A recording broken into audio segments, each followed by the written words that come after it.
Welcome to the Elk Season Podcast. We are the Chambers Brothers. My name is Harold. I'm David. And tonight on the Elk Season Podcast, We have a tale of hunting in Montana. Harold's going to talk about his friend Jared tonight. And we also have some conservation news regarding grizzly bears, gear, and a little bit more. So we hope you enjoy. Stay tuned.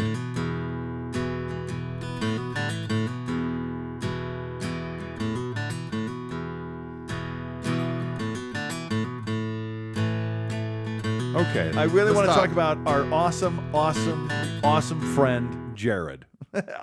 Who I call awesome friend. I think he's I know you do. I like I love the fact that we can when he can make it down, he can make it down, even if it's for whatever Right. time he can make it for. And I hope that he gets something out of it that is helpful for him and useful. I get a lot out of it, regardless of what it I think initially I want it to be more like, well, this is different. I don't know if I can handle it, but compartmentalizing that, it's like, no, it's absolutely what I need to be able to come away from an incredible. We've had some incredible experiences, and it's also been, there's a lot of crazy tales. Yeah. So yeah, anytime you go into the wilderness, you're going to have some crazy tales to tell. And anytime you go in there with Jared, you're going to have some extra tales to tell. Now, to frame Jared up, Jared is 100% mentally disabled Marine Corps combat veteran. That's a big sentence. yeah, Okay? Who better to go hunting with him than you? A mental health expert. Who better to go hunting with him than me? A person who lives a physical expert. with autistics. yeah. Right? Yeah. I am constantly pushing my patience to the end of its rope. My wife says, how do you go out with this person? I come back and I tell her the stories. Because the story this time is Jared didn't have any food. He didn't bring the camper trailer. Yeah. Right? Yeah. He's got nothing. So And he forgot his cigarettes, or he didn't buy enough cigarettes. So start from the beginning, right? So you're talking about a hunting trip that you went to Montana for. Yeah. There was this year. But this is a pattern. And Yeah. I know this is going to happen. And my wife knows this is going to happen. And you know this is going to happen. Yeah. We hiked for 2 hours in the dark one morning a few years ago. Uh-huh. And we were setting up. We didn't see anything come in the morning. We were going to set up for a little bit of just sitting still and glassing. Hey, you set up over here. You set up over here. I set up over here. We all set up in different places. And about 10 minutes into that setup, Jared hiked over to me. And he said, man, I'm out of cigarettes. I got to go into town. Yep. So good. We hiked 2 hours to this spot. Yeah. And you're out of and cigarettes? we're in a place called the Ripper. Yeah. And it's kind of like before we found the easy trails into the Ripper, it was a brutal hike. So much so that I ripped my pants on the way out of it when we first were up there. That's right. And that's why we call it the Ripper. That it and shredded me up. We had some beer. We had some beer from the Stone Brewery. Oh, yeah. Called Ripper IPA. Ripper IPA. So not only did we have Ripper IPA, but you ripped your pants and we hiked back there. And there was a lot of snow too. And that's what was crazy is I ripped my pants in the snow. But luckily the way it was, I wasn't like cold and frozen and wet. It just was, I had ripped my pants because I took a wrong step in the snow. And you see me go head over tea kettle or whatever, right? A few times, even recently. Yeah. You saw me and you're like, that looked like Homer Yes. going over the. When we hiked out, if you were going to be injured in any fall, it was that one. You'd think. No, maybe it was. Maybe it was the precursor. That was You rolled forward and your back the middle of your lower back landed on a log and you were just splayed open. Like this is even more painful than I'm it ready looks. for the sacrificial altar. Yeah, they're gonna rip my heart out. I'm ready to watch my own heart roll down the stairs. Let's get this going. Anyway. And I couldn't do anything. Yeah. If I try to step, I there was just so much brush and entanglement around you. Yeah. I just had to sit there and go, you doing good? Yeah. Luckily I was fine. Oh, and that was when we actually were retrieving the cameras. That's right. But to get back to Jared though, in the Ripper, he leaves. Yeah.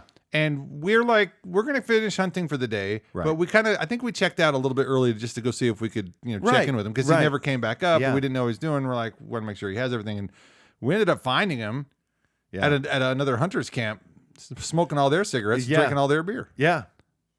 Yeah, and he's not afraid to talk to anybody. Nope. Ever. He does it all the time. Yep.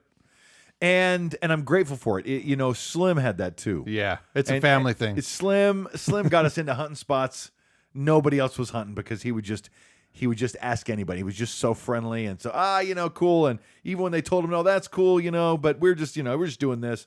Oh, okay. I guess I'll let you go in there. Right. And he would just talk us into stuff. Yep. He's just really good at it. And so Jared is his half brother, my best friend.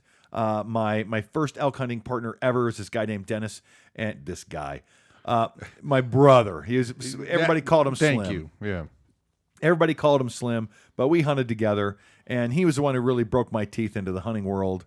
And Slim passed away in 2017, and his half brother had reached out to me before because he, anytime he's even close to town, he's like, I know somebody in this town. I'll text him and stop by. And so he would stop by occasionally. And so I had seen him once or twice. And then at the funeral, in fact, Jared had come down and hunted elk with us before the funeral. Before Slim had passed. Oh, that's right. That's right. Because we had beers the following year in honor of Slim. That's right. That's right. That's right. Yeah. And well, he actually hunted with us in the Gulch, where I got my elk last year. Yes. But 10 years ago. Yes. Before Slim died. That's right. Yeah.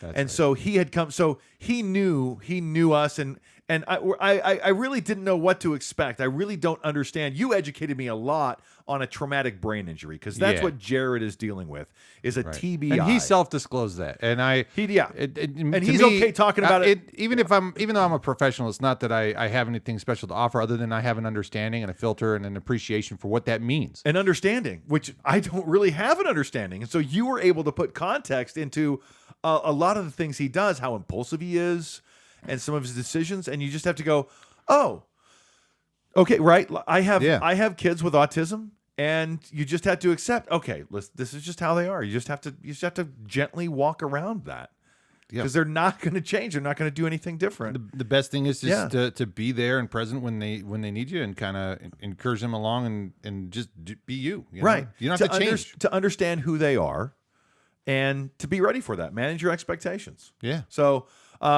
Anyways, I had a great weekend with Jared. It was just insane. We drive up to Montana. This is this year. Montana's archery elk season lasts for 6 weeks. It goes all the way to mid-October. I missed that. Yeah. I missed that. I only got one season of that before I moved to Idaho. Oh, man, it's heaven. It's heaven because you're hunting everything.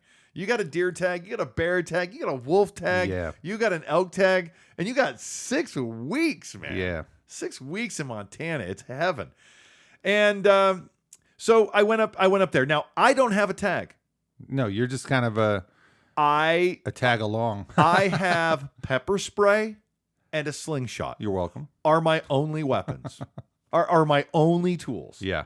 I don't have a gun. I don't have a sidearm. I don't have my bow. I'm just going camping with Jared. Yeah. And I know what I'm in for. Yep. And I like it. I like it. I would be a good like a guide, right? Yeah. This is what I'm just a guide. I'm there to cook breakfast, to hike with the person, to help them with whatever they want to do, and I like that. That sounds fun to me. As long as we get to hike and do something, And so we wake up early in the morning. We wake up at 5:30 in the morning. Okay. And I make breakfast, and I fry bacon. And then I cook pancakes. How come you never make me breakfast? And I cook pancakes in bacon grease. That's delicious. And they're, I know, and they're crispy. And so Jared and I are both well fed. We have hot cocoa, right? We got this nice big tent. We got a nice big breakfast. We're gonna go hiking. For future reference on breakfast, if you get those Ida hash browns in the little milk crate boxes, all the time. Okay. If you hydrate those and fry those in your bacon grease, also good. Yeah. Anyway, back on track. I've done it before. So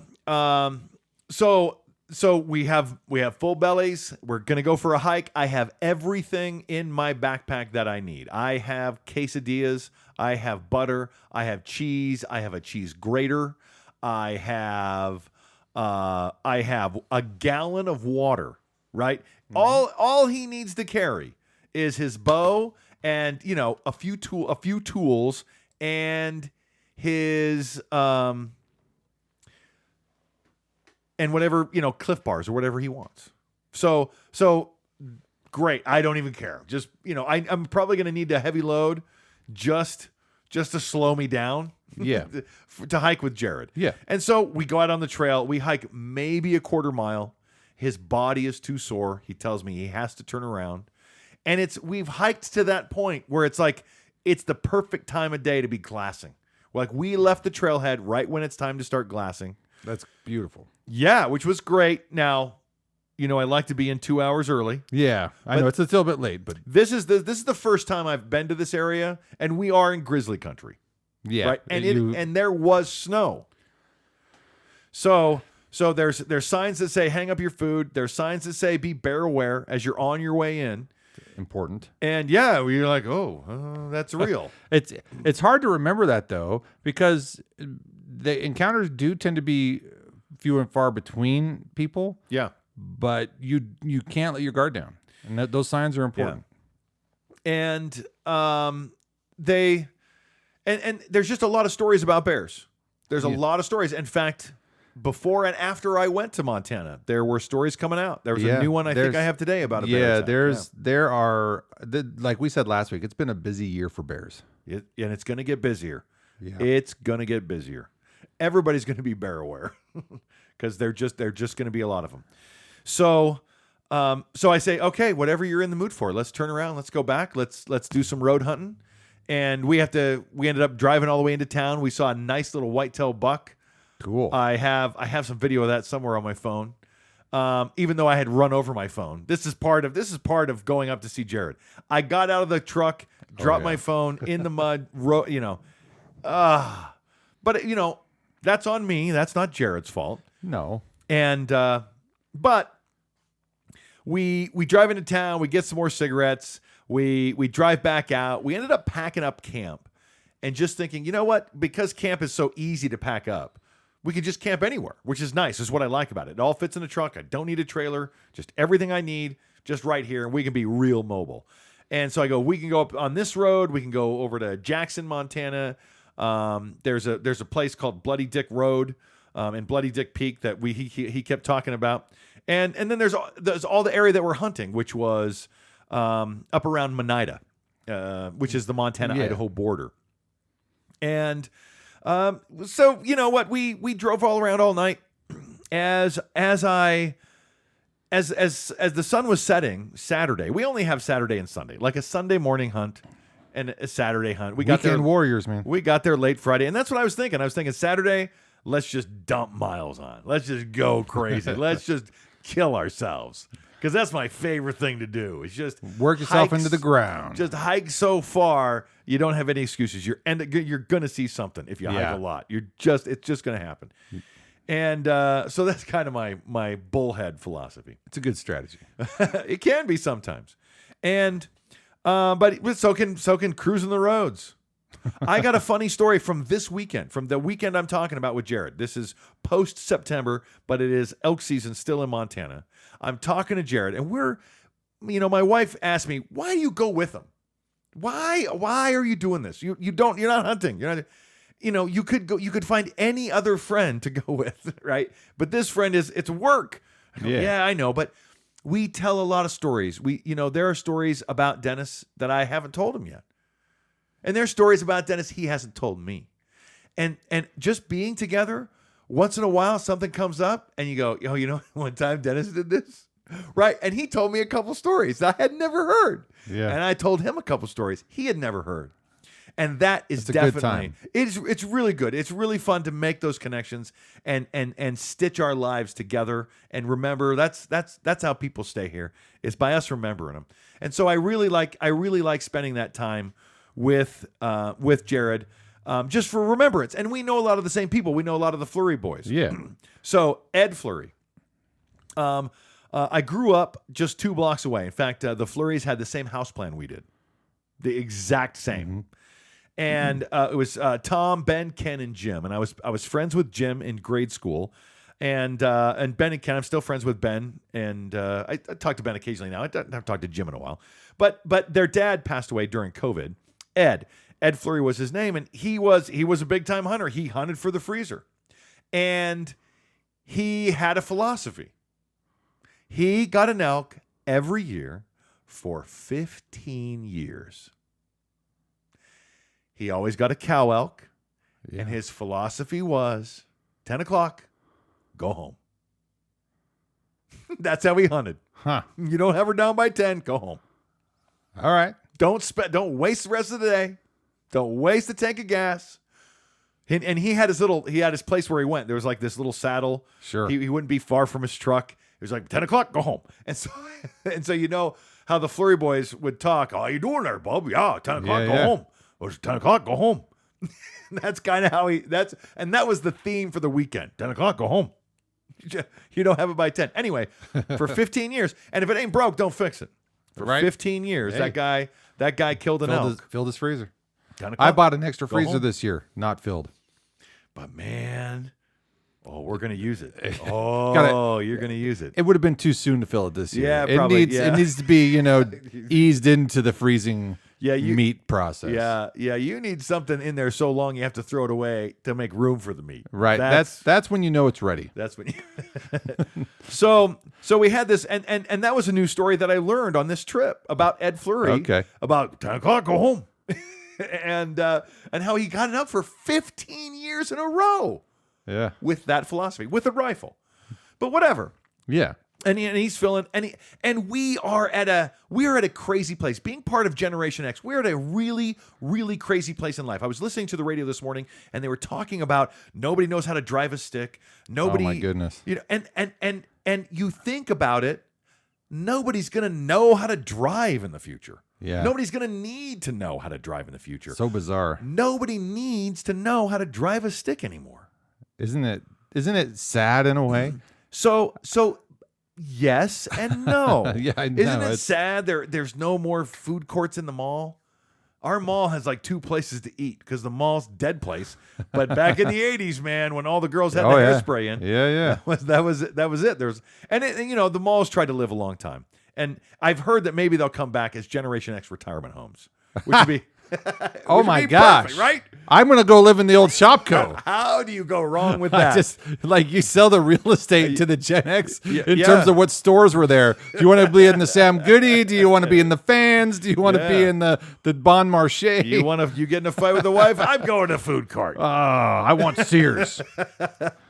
Yeah, right.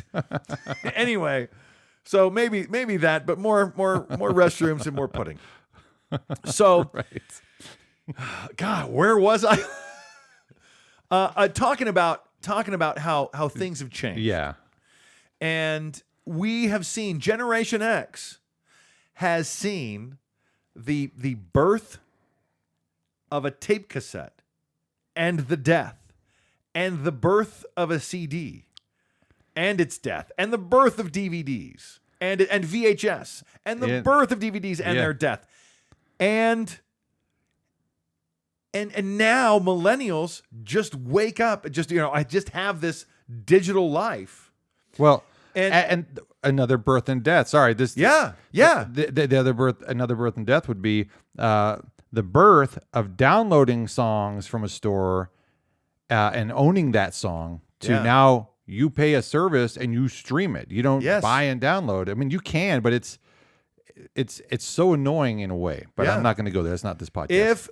So I do buy songs and download them because I spend a lot of the time on dirt roads off the grid where I can't get it. So I have some of my favorite stuff. Some of us still do it old school. Right, but we're the generation that does that. We know how to go this way or that way. So and so the same comparison I'm making for hunting. Right? It really, really was just a generation ago important to fill your freezer. Yeah. It was really, really a big deal. It's not anymore. Anybody who says they're trying to fill their freezer is ridiculous.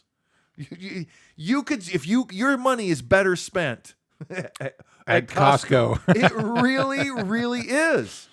There's no need to do this. There is no need. It's so expensive. And I made a joke this week about the claw machine. Yeah. I took my son to the claw machine. I go, just keep putting money in, man. You'll get something sooner or later. It's just like hunting. Yeah. Just keep putting money in. Oh yeah.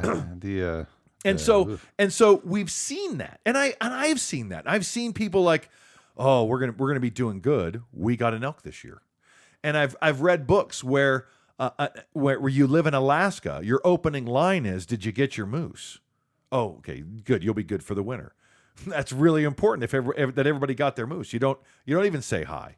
It's the fall. Hey, you guys get your moose? Everybody in order. And so that has sort of gone away. Maybe they still need moose and caribou a lot in Alaska, right? In some really tough places, but here we don't. And so we're seeing as hunting to fill the freezer dies, the birth of hunting for sport is a lot more prominent, because I don't know what else to call it. Right. I agree. It's right. Why do people run? It's stupid.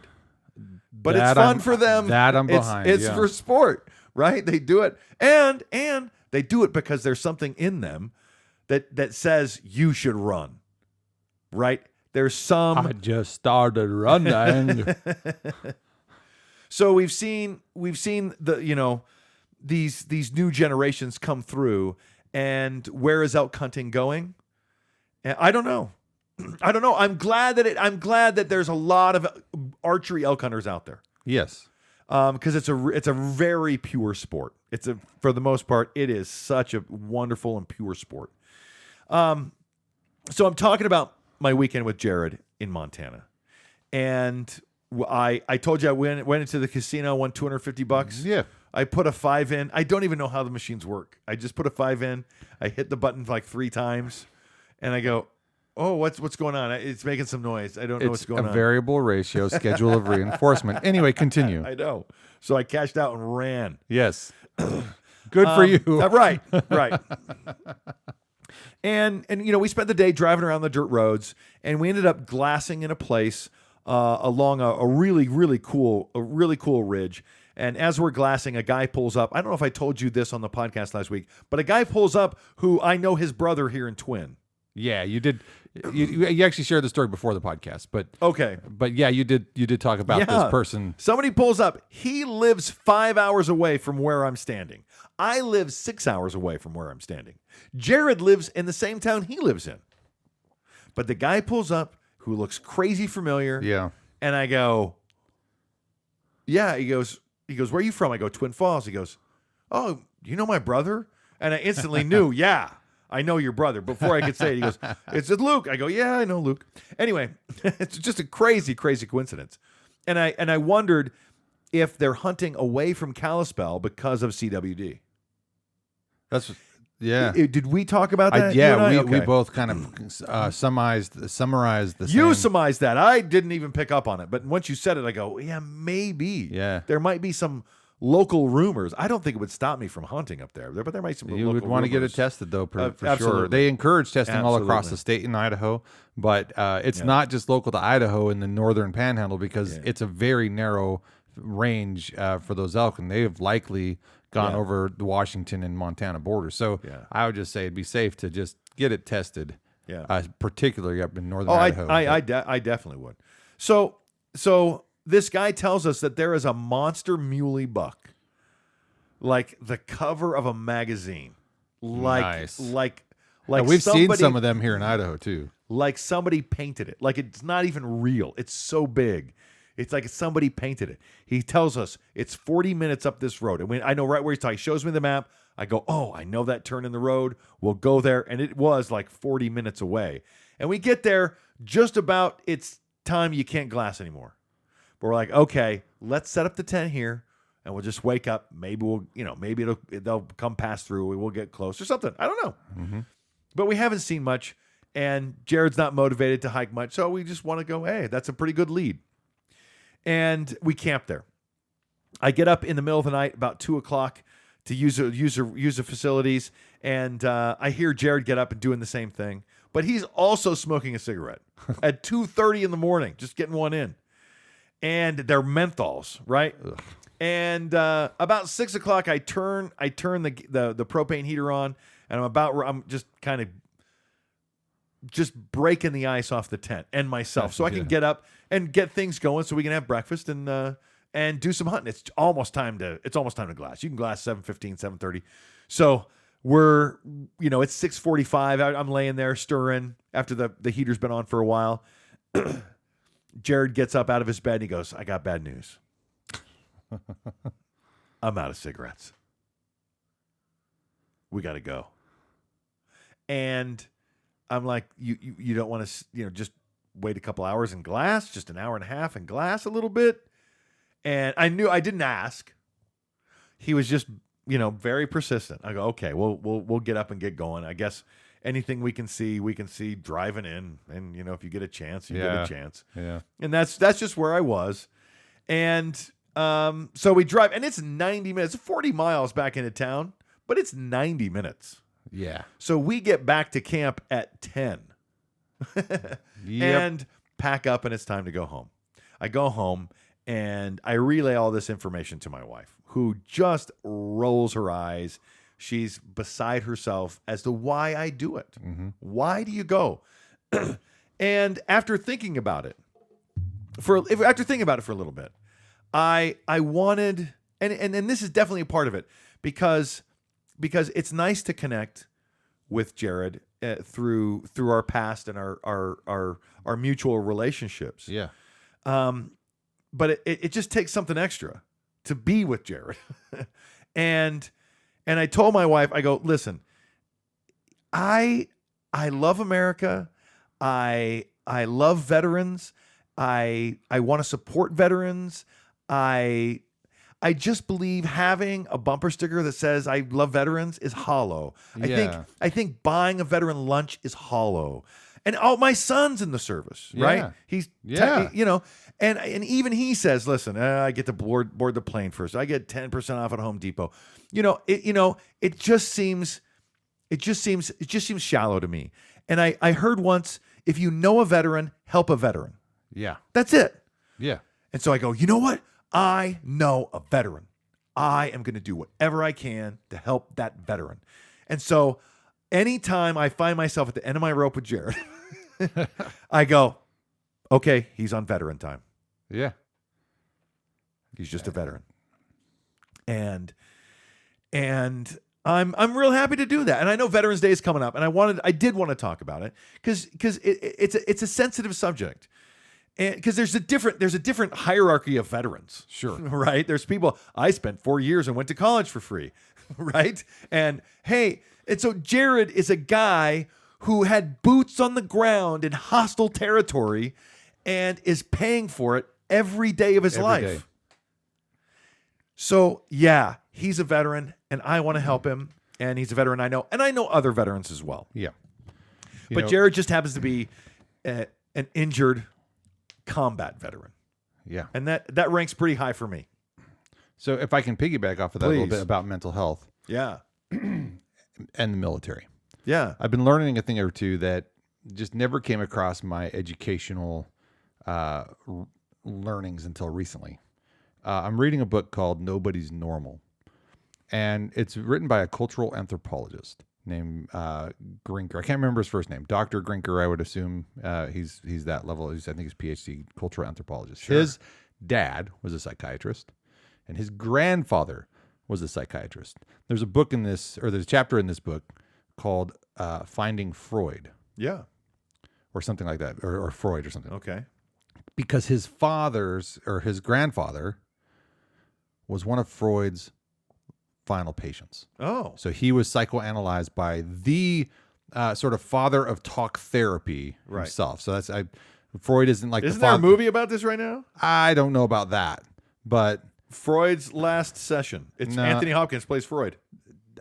This isn't Freud's last session. This is just one of his last patients. Okay, I didn't know if you were tying that into a movie because I just saw the trailer this week. I actually saw something about Anthony Hopkins, but I didn't follow up. So I'm gonna have to go follow it up now and see.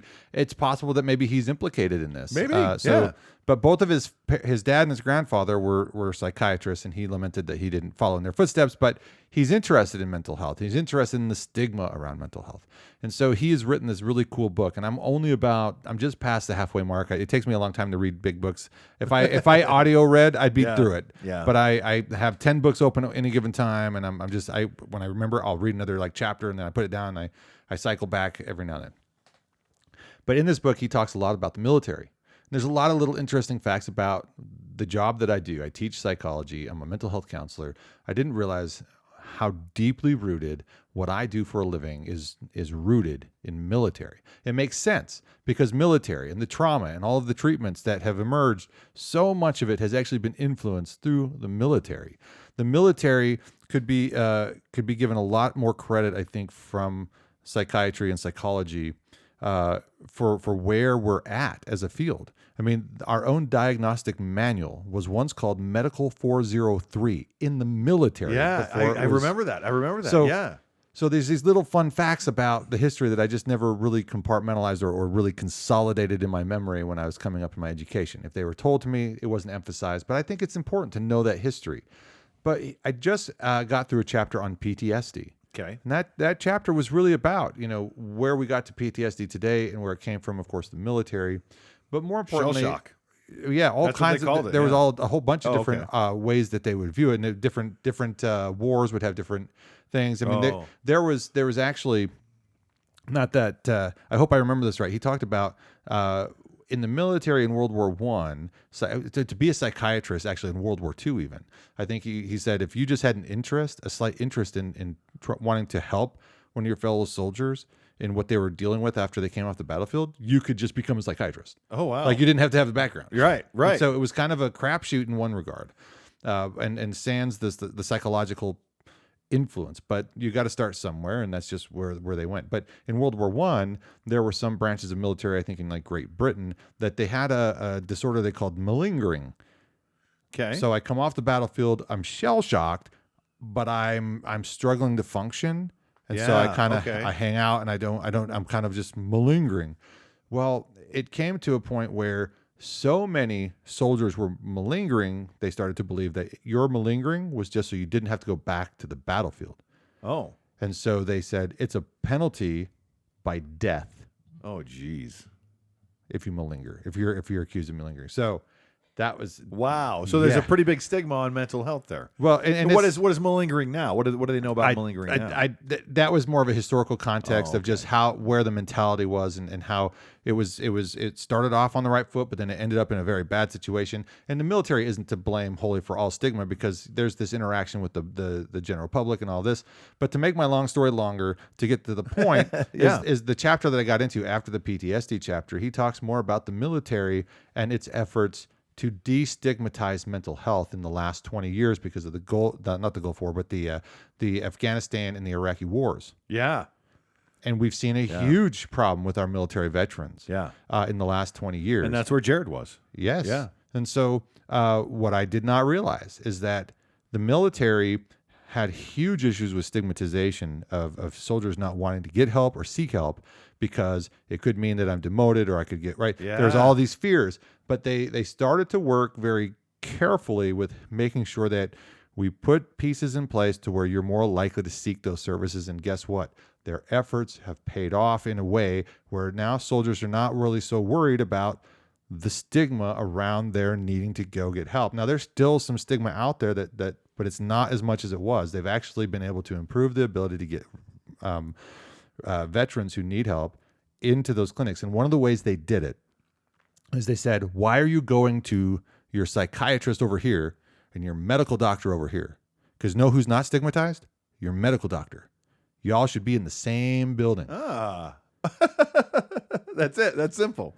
That's funny. That's one of the ways. And where I worked as a counselor for a while, we had in-house a family nurse practitioner, basically a medical doctor, is what I consider. Family nurse practitioners and PAs are just medical doctors that haven't been given that title. Right. But they're doing everything the other guys are doing, with the exception of complex surgeries. But it's just that it's something simple to destigmatize something. Have something that's not stigmatized paired with it. And over time, association will start to take over and you'll start to go, okay, oh, Yeah. so when I'm talking to my doctor can go, who's down the hall? Let's go. And all of a sudden you start breaking down those barriers. Yeah. And so anyway, that's how I started drinking coffee. Enough sugar and milk, I'd drink anything. right. Start taking the sugar and milk out. Anyway, okay. so I just thought that was kind of a cool thing about, we want to help. And I think the military has done a lot for mental health in the world that I work in. But I also, I have students that come through there that are military. Yeah. And Yeah, so I'm sure. When you talk about Jared, I see people on their own journeys trying to figure out their own situations, and I try to help them as any student I would help, but particularly them, I just, hey, let's figure this out because, there's still stigma and there's still misunderstandings, but I've seen some incredible people come through on their journey and been able to help them find a place to talk and start to explore what this could mean for them in a way that's in an educational sense. So it feels like they become empowered to what they need. So anyway, I didn't mean to get on a tangent there. But. No, that's great. I just wanted to say that's part of why I do that. And when I hit that wall of sacrifice, it was like, okay, it's all right. It's for a veteran. It's okay. Yeah. It's Jared. And so when I explained that to my wife, she goes, oh, okay, that makes sense. Because we read that Love Languages book. Yeah. And I'm an active service kind of person. I don't want to post on Facebook. I want to show you in person. I want, words are so hollow to me. I know that book. I have not read it yet. But everything you're saying there sounds familiar to me anyway. 'Cause I'm like, I'm not big on talk. Yeah. But I do find a great amount of intrinsic value from spending time with Jared, and that's where that's rooted. It's rooted in I didn't serve my country, and if I could, how would I do it? This is it. This is it. So nice. So anyway, that was that, and I'm glad we kind of ran out of time last week to tell that story because it's you needed the space for it. It's a long, complicated mess. We want to talk about conservation news now, and I want to say that we're going to talk about a few things that have happened recently, but please understand there's a lot of things going on right now. By the way, there's awesome people hunting on TikTok live because they live in the South or they live in the East. And there's cell service and they're in a tree stand. Yeah. And they have a decoy and they have an open field and you're like, oh my gosh, I could watch this all day. Whitetail action is so fun. Because you never knew. Like when I'm doing the dishes or I'm busy cooking in the kitchen, I'll pull up somebody hunting on TikTok and just listen to them whisper into their phone. And when they, I haven't seen anything for 8 hours. There's one. Right. And then I can turn around and look at my phone and stop cooking or stop doing dishes or whatever. Anyways, it's a lot of fun. And I enjoy all the media on YouTube as well. The wolf hunts and the elk hunts and stuff that you see. And I'm sure there's already some good 2023 stuff out there. Yeah. So I think one of the things we have this week is bear attacks. We've talked about being bear aware. Yeah, so I actually have that up here first on the phone here. And it's not that it's a bear attack, but it's a warning that they saw a bear in Cody, Wyoming. So police are saying, hey, we saw something in city limits. And there was, I didn't get the clip, so I apologize, but there was a grizzly bear killed just last week. Yeah. Supposedly in self-defense in Montana, I think. Yeah. So I have probably seen a dozen stories since the beginning of September about grizzly encounters in the Intermountain Northwest. Yeah. Probably a dozen. I will get the stats to the Elk Season Podcast. Because now it's not just a matter of this happened or that happened. We need to keep track and see how many happened this year versus last year. Right? Yeah. And what is that a problem of? Is it increased population? Is it increased encroachment? Is it increased population? There's so many questions to ask and answer. Is it mostly Yellowstone? Right. I don't think it is. I know. In fact, I would bet you it's not. I would bet it's not either. I was just trying to make a joke because people at Yellowstone. Right. Hey, look at the buffalo. Hey, whoa, it's hurting me. Right now, I'm reading a book by Steve Rinella. Steve Rinella is Meat Eater. Okay. He has a series on Netflix called Meat Eater. Yeah. And he's a hunter, and he's a podcaster. He's a great storyteller, and he's reading a book to me right now Nice. called American Buffalo, Nice. about the bison. Now, I know you talked about Ken Burns' documentary. Oh, yeah. So I think this book was written, or the hunt, his buffalo hunt takes place in like 2005. Okay. So it's kind of an old hunt. So I don't know if this is a resurgence of the book. I didn't check its published date, because of the documentary. But I've been seeing a lot of stuff about buffalo in my scroll, YouTube and TikTok and stuff. Yeah, and it's probably not on accident with all when you have something like Ken Burns' show coming out. There's probably anybody who has a mainstay in any kind of media. If they're there, if somebody upticks, it's going to kind of pull other things up, right? So it's a web of association that starts to pull things to the surface, and hopefully it's good for sales on everybody's end. But the Ken Burns documentary is fabulous. If you haven't watched it, it's free to watch. I love Ken Burns, and I still haven't watched it. And it was I'd rather watch something I paid for. Excuse me. When I'm done watching Netflix. Well, if you don't watch it, you'll pay for it. I'm sure. Ooh. Yeah. No. I actually was frustrated because I'm looking on the PBS channels here. When is it scheduled to watch? And I turned it on. And I'm like, this is the second episode. I want the first episode. I've watched it. So Vessa's like, my wife is like, hey, I've got the app on my phone. I'll cast it. And I'm like, do it. Because I'm too lazy to get the app myself. Because it's free. And hurry up about it, woman. But it's just I think it's a remarkable tale, and it's a tale that's not done yet. That's the thing about it, is it's still. But they actually bring up, and I forgot his name, the white buffalo at the Helena Historical Museum. Oh yeah. Big Medicine. Big Medicine. Big Medicine. So there was actually footage of Big Medicine. Yeah. And I just was enthralled. Now, Big Medicine, for anyone who's not acquainted, is a sacred white buffalo that was actually brought to the Historical Society in Helena and put on display there after it was taxidermied. Yeah, for I don't know how many decades, but it's actually going to be repatriated. Since we were kids. It's going to be repatriated to the Native Americans soon. I can't remember when that's going to happen. Our dad's first job was to catalog things that were brought into the Montana Historical Society. Cool. That was his first job. That's fun. So he may have cataloged some of that. I actually looked at the dates, and I was thinking about Dad as a catalog, as a catalog. And I looked at the dates. I think that the buffalo came in before, like in the early '60s, and Dad didn't get there till the late '60s. Yeah, that's what I would bet. And they're rebuilding the museum there in Helena. Always. It's a huge expansion. Yeah? That most of the displays that I was hoping to see were gone or shut down or lack of access to. They did have a really cool C.M. Russell display. Always. Huge. I love Charlie Russell. But I mean, that was their main draw. They had sculptures. Yeah. Finish the word.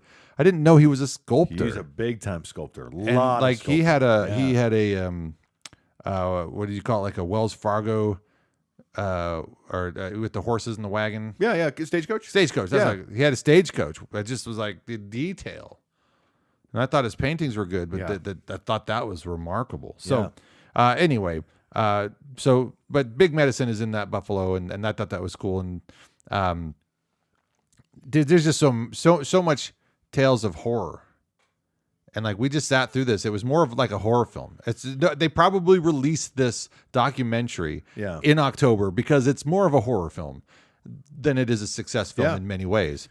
And I don't mean that to be mean. It was really bad. sad. It was bad. It was bad. And it was sad, and it was a slaughter and wholesale and blah blah. And I see that you care. That's great. Well, I didn't do it, and I know that it happened, and we're on the glass half full side of it now.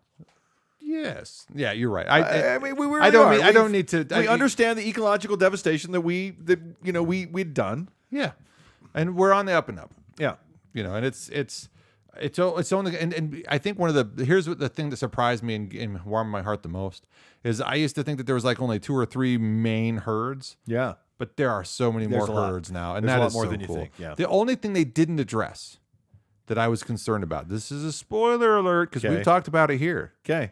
We talked about beefalo or cattle-o. Yeah. Right? They brought that up one time with one particular rancher. Yeah. But that recent study I came across that said that most of the herds that they had sampled had cattle DNA in it, Right, to some degree. Right. To some degree. But they didn't really talk about that study. So I don't know why that wasn't more included. They did. And they would have to talk about to what degree. Yeah. I mean, So we're 98% chimpanzees. right. So to what degree? Do I have to answer that? I'm just kidding. Well, I know, but it's a valid question. That's all. I just wondered. I was hoping they would have addressed it a little bit more than they did. Even Yeah. if they didn't address the study that I found, they just didn't really talk a whole lot about it. And it's just seems like it was more prevalent than just that one guy doing it, because that's all they did. They just this one guy did this. Oh. And it came across that way when there was more people that did it.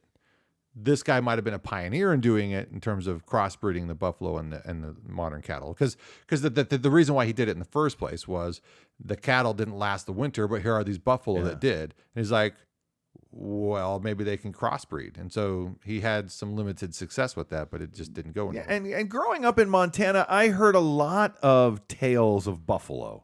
We had been to the museum and we had seen the buffalo. Yeah. And for some reason, I'm a third grader, fourth grader maybe. I think they're extinct. Mm-hmm. As a child, I think they're extinct. I remember seeing my first buffalo. I was in a school bus. Okay. We were on Lincoln Road, and we were about to make the right-hand turn to Marysville. And somebody had buffalo, and the teacher pointed out, there's buffalo. And I'm like, I thought they were like dinosaurs. Everybody talked about this wholesale slaughter of buffalo across the Americas, and they just go on to say, like, they're gone. They never said there's a few left here, there's a few left here. Wow. I was just led to believe, as a small child, that they had just been all wiped out. So seeing my first buffalo was emotional. It was like, that's cool. that is real. They're real. Yeah. They're real. I was really excited about the buffalo. I remember trying to name all the buffalo in Yellowstone when we went as a family. So that was my first real memory of seeing live buffalo. No, wait. No, that one's Rusty. Yeah. Okay. I was like 4 or 5. It kept me occupied. Like, let me give them names. Okay. Mom, back before phones, we counted train cars on road trips. Yeah. We did. Oh, look, we'd all be fighting over, 2 pieces of licorice. I gotta get through this. And when the speed limit's 55, that's as fast as you can go. And hey, there's a train. See how many cars? Who can get the closest to the actual amount? And that gave us something else to fight over. Yeah. You're trying to open the Pandora's box of all the different road trip games that you play. And I'm not going there. I'm not taking the bait. Okay, yeah. Yeah, please don't. All right, let's something more on topic. Massive Missouri 16-pointer turns out to be an antlered doe. Yeah. 16-point antlered doe. These are fun when these pop up. And they come up every year. But not just an antlered doe. 16-point antlered doe. 16 points. Is that 8 on each side? Yes. Because when I think count. 16, I'm thinking... Yeah. Western count is you only got to count one side. Everybody knows it doubles on the other. So you got a 6-point last year. Yeah, but notice even here in Idaho, we'll be like, it was a 6x6 or 6x5. Yes, yeah. We actually with elk, we will actually. Yeah, we do. Yeah, we do. So yours was a 6x1. It's 6x3. That's a 6x3. That's pretty solid. Don't make me come over there. It's a 6.5. Yeah, it's a 6.5. Never mind. It's 3/4 of an elk. Basically what it is. Then there's some gear here, unless there's any other animal conservation topics we've missed. Other than to say that the conservation news will continue. I'll continue to look at what is recent. I wanted to talk about Jared in this last 2 weeks, and sort of get everybody caught up on conservation news, and so we'll get back to conservation news and stuff like that when we come back next week. And I will say here in Idaho, over in Bannock County, there were 2 whitetail bucks that were killed and left for whatever. It's left for waste. Yeah. If you know anything, if you see anything, call. Yeah. This is ruining and spoiling it for everybody. Poachers are caught by people who tattle. Please tattle. Did not put it that way. Tattling sounds like it's worse. Please make sure they get what they need in order to stop doing this. Yeah, please make an anonymous call. And if tattling is what you have to do, call it tattling. 2x2 Hunt Edition all-wheel drive electric motorbike designed for the hunt and built for the wild. So this is a 2-wheel drive motorcycle. Cool. It has a motor in the hub in the front and a motor in the hub in the back. It's so much smaller than those ones you used to see, right? Yeah. It looks like a nice squatty. I've seen this a couple times, and I took the picture because I've been doing some research on e-bikes. Nice. And so, it might be a part of my future. I don't know. You still see those ones that used to be you could mount on the front of your truck, but they were really wide and they're kind of bulky and heavy. So I'm really curious about this update. I actually really think this is cool. Yeah. I always wanted one of those other ones, but if I could make it smaller, more efficient, and a little bit more powerful, because electric motors, of course. Yeah. Holy crap. It can haul my butt around. Yeah. Yeah. Sweet. Anyways, I know we talk a lot about e-bikes and, how it's not right, but you say it's not right. I'm pretty sure I what I say is, if the only price you have to pay to experience the wilderness, then anybody can have that experience. If the price you pay is a physical price, not everybody's going to pay that price. Yeah. So I prefer what do they say in Game of Thrones? I prefer the iron price, not the gold price. Oh yeah. Yeah. Right? I want to pay the iron price. I want to suffer for my elk. I don't just want to throw money at it. So and it's a gradation, right? It's a spectrum. Chambers, you're a talker. Talkers make me thirsty. I think I'll take 2 chickens. And hungry. All right. This backpack I'm intrigued by. Rocky Mountain Elk Foundation, the new Team Elk Pack. Yeah. I'm curious. I took this picture. They will sell you anything. As the Elk Season Podcast, I do not want to sell you anything right now, other than the idea. So me going, look at this backpack. This looks cool. No, yes, so it has a point. It does. It's cool. Same thing with the 2-wheel drive. Same thing with 2-wheel drive. Yeah. Listen, that's something you can buy. This is something you can buy. This is something you can buy. Here's something you can buy you don't need. Hey, here's something you can buy you don't need. Wouldn't it be cool to have this? Yeah. There is a hard shell case that comes with this pack that fits an elk quarter. Whoa. That's a bit too far. Whoa. That's a bit too far. Oh, dude, that's like... That's too far. That's no. too far. Nope. No. What a dumb thing. What a stupid... Come on now. Do you see it? No, I cannot see it at all. I can't tell. I tried to get a picture. It's like a hard shell case that's like a mock. But you can tell that's like, a quarter goes in there. Now, the front quarters would fit in there. One of the front quarters at least would fit in there. Maybe one of the back quarters would fit in there. But what happens if you get a big old bull? Now you got to carry out a hind quarter and an empty case. Yeah. It's really dumb. Debone it, man. Then why is it in a form? It's dumb. It's just, I saw that and I go, all right. Hey, people will buy anything and make things. I need this, honey. Of course. And I know I say it's a claw machine. Just keep throwing money at it. You'll get one sooner or later. Maybe don't throw it in that direction. Well, it is what it is. To each their own, I would say. But if you catch me snickering at you in the field, it's not personal. Yeah. It's not. No, I've had those preconceived notions before I met you. All right. It's okay. I'm friends with somebody who's a snob like that. Sorry, did I say that? I know. You made fun of somebody's headlamp once to me. Oh, that's right. You're wearing it. And I go, yeah, I got the same headlamp. And I backtrack. I backtrack. I was like, whoa. You shouldn't have. You shouldn't have. You should just go, yeah, I know. Yeah, that was kind of back when we first started getting back in hunting together. Yeah. So I was trying to do small talk, and it was like nowadays I could do that. Yeah, you could, but yeah, it's too little. Because I got a new one. I got a new one with the battery in the back. Oh, now. good. And it's rechargeable. Because I had such a terrible experience with my $7.99 piece of garbage from Walmart that I got a $40 piece of garbage from Walmart. Nice. Yeah. All right. Are we done? Is that That's it? it. Are we good? Have a great one, folks. Till Thank next you. time. We'll see you next week, and we'll have some more conservation news. See, one beer down, and I can barely even talk.